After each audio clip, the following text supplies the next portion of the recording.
Hi everybody, I just wanted to hop on and do a quick video to let you know what we're doing for math this year. So I have a fourth grader and a sixth grader, and we are currently doing math in a couple different areas. Fourth grader is doing teaching textbooks. She's doing teaching textbooks. This is going to be the last year that we're going to use teaching textbooks because I want to move her into what my older daughter is doing because it just has more practice problems in it.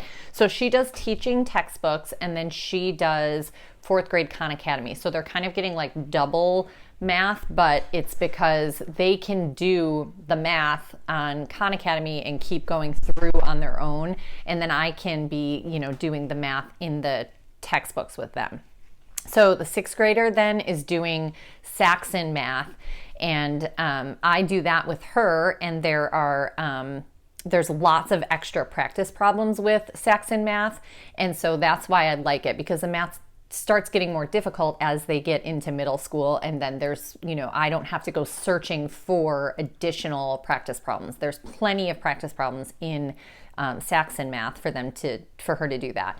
And then she gets on and does her Khan Academy sixth grade by herself, and then we kind of, touch base if she has any questions or needs any help with that.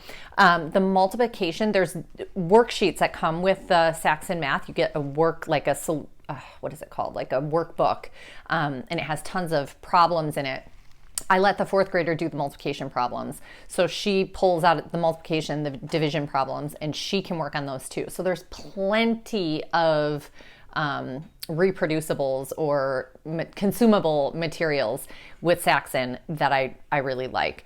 And that's pretty much it for math. So we do the teaching textbooks and Saxon math for the two textbooks that I'm helping them with, and then they both get on the computer and do Khan Academy by themselves. All right, guys, I'm just going through this to kind of let you know what we do throughout the day. I need to mix independent with instruction because I'm a full-time working mom. So if you find yourself with that problem, doing a little bit of independent and instructed work from you, that could help you a lot. So just let me know if you have any questions, and I'd be happy to help. Leave a comment below, and I will talk to you next week. All right, bye.